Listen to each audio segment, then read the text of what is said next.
Let other people lead small lives, but not you. Let everybody else cry over small hurts, but not you. Let everybody else argue over non-essentials, but not you. Deal in things that matter. Make sure what you do is the product of your own conclusion. Take advice, but not orders. Let everybody around you be helpful, but then put that through your own mental computer and make sure what you do is the product of what you've concluded based on all the input. All of us should be students of inevitability.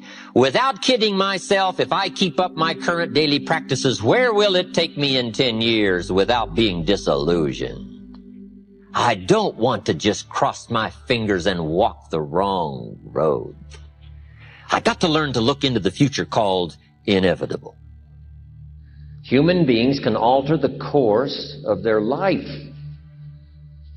Human beings can live one way for 5 years, tear up that script, live a totally different way the next 5 years. The first 6 years of my economic life, I wound up broke. Second 6 years, I wound up rich. Someone says, don't you have to do the second 6 years like you did the first 6 years? And jot this down. No. No, you don't have to live the second 6 years like the first 6. You can use all the information and all the advice and repairing all of your mistakes and adopting a new and refined philosophy so that the next 6 years can be totally different than the last 6. Now here's the next note to make. 5 years from now, you will arrive. The question is where? This is for mature people now. If you keep up your present disciplines and keep up the present pace that you're on, where will you be in 5 years? Boy, it's easy to say, hey, I haven't really thought about that. So now make this note. In 5 years, here's the probability. You will either arrive at a well-designed destination or an undesigned destination. Well-designed or undesigned. And I promise you, 5 years from now, you really don't want to arrive at an undesigned destination. Because you may very well wind up wearing what you don't want to wear, driving what you don't want to drive, living where you don't want to live, maybe doing what you don't want to do. Simply because you didn't design a better destination. 5 years from now, I wish for you to arrive at a well-designed place. A place of productivity. A place that'll make you feel good about yourself. A place that'll give you honor and respect. A place that'll give you influence to touch other people 5 years from now that you couldn't do today. Where will you be in 5 years? The first thing you start changing is what? Your philosophy. You start changing your mind. You start changing how you think. You start picking up new ideas and information. Gather new knowledge. Make better decisions about what's valuable. And I'm telling you, if you'll do that, your whole life will change. Your health will change. Your relationship with your family will change. Your ability to cope with challenges and problems will change. I'm telling you, income, promotions, all of it will change. If you will change, it'll all change. If you won't change, it isn't going to change. You can keep your fingers crossed if you want to and hope they'll straighten it out.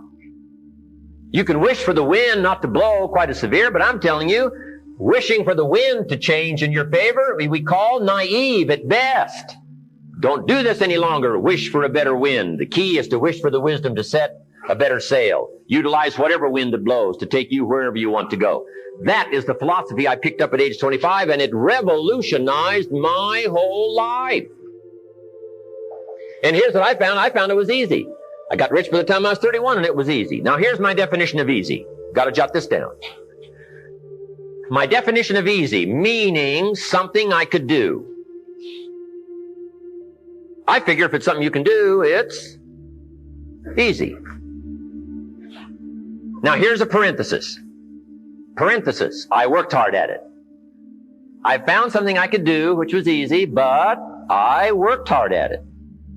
I got up early and stayed up late, worked hard that 6 years. But what I did was easy, meaning it was something I could do. You say, well, Mr. Rohn, if it was so easy, how come everybody else around you during that 6 years, how come they didn't get rich? Here's why. It's easy not to. How else would you describe it? That's it. You say, no. For all of the rest of them, it was hard for them and it was easy for you. That's not true. You couldn't debate me on that in front of this intelligent audience. But here's the challenge. Let me give it to you in a philosophical phrase. I tend to be a little philosophical. Here it is. The things that are easy to do are also easy not to do. That's the difference between success and failure. So you've got the choice here today of one of two easies. Easy to or what?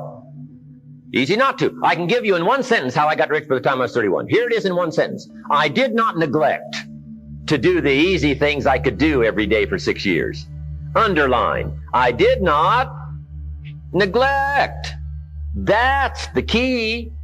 I found something easy I could do that led to fortune, and I did not neglect to do it.